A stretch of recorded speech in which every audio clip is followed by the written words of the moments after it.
Hey guys, before this video starts, I just want to say that the lighting and the angle and like crop of this video are super terrible and super weird, so I just wanted to like get that out of the way. I'm very sorry for it, and yeah.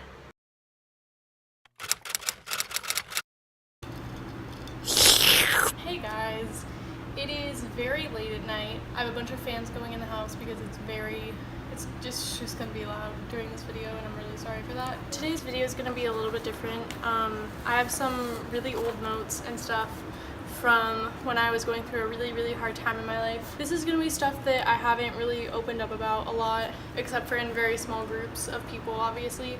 I'm not gonna get into like my whole life story because like no one wants that, unless you do, in which case just like tell me below. This is gonna be different from my normal content, just like it's gonna be a lot of like more serious stuff, but it's also gonna be serious stuff and how it got better.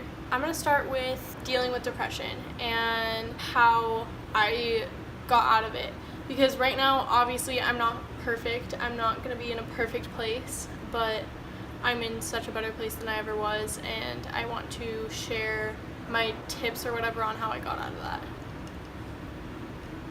At a very young age, I started to develop these like symptoms, I guess you could say, of just crippling anxiety and just really nervous, kind of socially awkward behavior. And then on top of that, I would start getting really sad like around like 7th, 8th grade. I'm not gonna get into like my whole life story, but I was in numerous types of like mental facilities, and through all of that journey I learned so many different coping skills that I just want to basically like put out there and share with you guys. Obviously I'm not a therapist, I can't exactly help you with depression. Obviously if you have depression, anxiety, anything like that, you should have help, you should get a therapist and talk to people, but these are just things that you've probably heard 1,000 times, maybe you haven't. These are just ways that help me personally. So the first thing that I have written down is just find like little things to make you a little bit happy. Okay, here's how I think about it. I think of it as like a happiness meter, and like every like little thing that you find is just like a little notch up that, I guess you could say. So like if you're like all the way down here, every time you might like find something that like bumps that up a little bit. That can be anything. Some of my things were dance, theater. The smallest thing that I can think of that just like made me feel better was drawing these like little cartoon dinosaurs. I would draw collages upon collages of dinosaurs and stars. I used to do calligraphy and writing and stuff, and I would write letters in fun flare pens and colors, and that was something that would really help me. Just like art, I guess, is really helpful in any kind of way. There's so many different ways to express yourself, and I think once you find that thing that you can have that's like your thing, that's something that will also help a lot. Another thing that you can have is like a go-to like happy playlist, where it's just like music that instantly makes you like feel a certain way inside. Obviously music is something that like a lot of people use to make them happier. If you don't have the energy or attention span to sit through and put a bunch of songs in order, I will have Spotify playlists linked below. Also, if you don't have access to Spotify, I'll make my like happy go-to YouTube playlist. I'll make that public so you guys can use it. I'll put some links to YouTube music that you can just like watch for free. Okay, and the last and biggest thing for me was go outside. There are gonna be days when you just don't want to get up and you don't want to do anything, but literally just getting up and walking like just 10 feet outside your house, or just like sitting outside and like reading a book, or just looking at nature or whatever's around you, is sometimes one of the most important things that you can do. Make sure you're getting fresh air. You'll realize that you feel more alive when you're active. Just like connecting yourself to the outside world is something that's really important, and it makes you feel like you're not as like alone, I guess. Which is another thing. This list was made while I was still struggling with this, and I have some things now that I want to add on. Another thing that I think is really helpful is pets. Just having an animal to sit there and be by your side at all times is just like something that's really awesome. For example, my sister has really bad depression and got a chinchilla, and I've seen like significant changes in the way she acts, and she's out of her room more and she's talking about her baby chinchilla all the time, and it's really awesome to see her. Okay, I'm not gonna get like emotional or anything, but it's nice to see that she has something that she can take care of that reminds her to take care of herself. Now that we've talked kind of about depression, I want to kind of segue into anxiety and those kinds of feelings. Often depression and anxiety kind of exist together. At least that's my experience. It's not everyone's experience. These things, again, may not work for everyone. There is no one way to cure anxiety, to cure depression.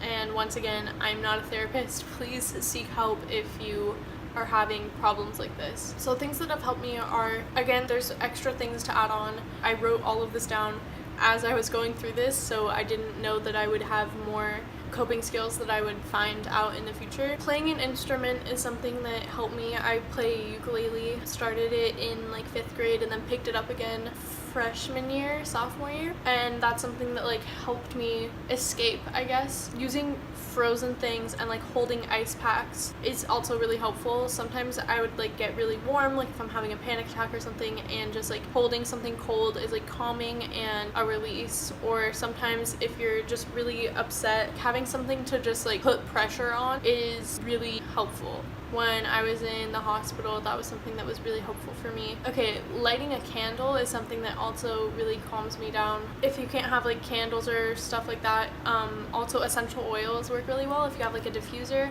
that's probably like the safer option, I guess, so you don't have like fire and stuff. Fidget spinners, before they like became like a meme, they were like actually created for like people would use them for anxiety and ADD, ADHD, stuff like that. My first couple days in a hospital, that was something that was like really comforting, I guess, because I could like distract myself with it. It was just like kind of an escape, but also it helped me like focus myself. And that's another video that I probably will want to do in the future, is just like going through my experience in like a hospital setting and like a psych ward, because mental hospitals are very stigmatized, and I'm not even going to try to get into that in this video, but that's something that I definitely do want to talk about, because it's something that a lot more people go through than we realize, and I had no idea what to expect and what was going to happen, and I was terrified. And I think that if someone out there can also share their experiences, then that might help. You can't help certain feelings in life, and I just have this feeling in the back of my head that this will at least help, oh my god, that this will help someone, and that this is kind of one of my like purposes in life, I guess you could say. And it just like feels like I need to make this, because even if it helps one person, that's really what matters. Another thing that, oh my god, this helped me so much, grounding is something that it's like a tool that people use that's really, really, really helpful in settings of anxiety, depression, etc. If you ever get lost in your head and you're feeling overwhelmed by things that are happening and stuff like that, just looking around and using grounding techniques are really helpful. That would mean like what you hear, what you see, what like just like using your senses and being aware of your surroundings and being mindful. Oh my god, if you've ever been in a psych ward, you know the word mindful. Like, it's insane. You know what I'm talking about. If you have like just like, that's a word that you're gonna hear a lot probably. Being aware of your surroundings is really helpful to keep you in the present moment and to keep you out of those swirling, spiraling, scary places in your head. Also, distractions are, obviously this one's more of a short-term coping skill. Different ways of like distracting yourself are nice when you're having a panic attack or getting really anxious all of a sudden, or you're in a new place or a new setting or something triggering that's a situation that you don't want to be in. I call it the anxiety game. Basically, it's like name 5 blank. Either grounding sort of questions where it's like name 5 things you can hear, name 5 things that you can like see right now. Name 5 colors, name 5 animals that can walk, name 5 things that fly. Literally can be anything, just like a name 5 kind of thing, and it kind of keeps you focused on something else to where you're kind of not focused on how fast your breathing is, how fast your heart's moving, how sweaty your hands are. Any of that kind of anxiety stuff is kind of just like outweighed, I guess, by these things. Another thing that you can do if you're having a panic attack or if you feel like you're gonna pass out, you don't want to get hurt, you don't want to injure yourself or other people, sit down, lay down. So yeah, that's kind of it for what I have planned for today's video. If this is stuff that you guys are interested in and you want to hear more about, either my hospital stories or what I've personally been through and maybe other things that I can like help you guys get through, I'd like to think that I'm in a way better place and I kind of not know what I'm doing, because honestly no one ever knows what they're doing in life. I want to be there for anyone that watches my videos and anyone that experiences the same things as I do, because I feel like there's just such a stigma around everything mental health wise, and it's not something that people talk about enough, and it's something that I definitely want to bring up. There's still going to be like the stupid content that I post all the time. There's going to be some really fun videos coming up, so stay tuned for that. Have a super great day.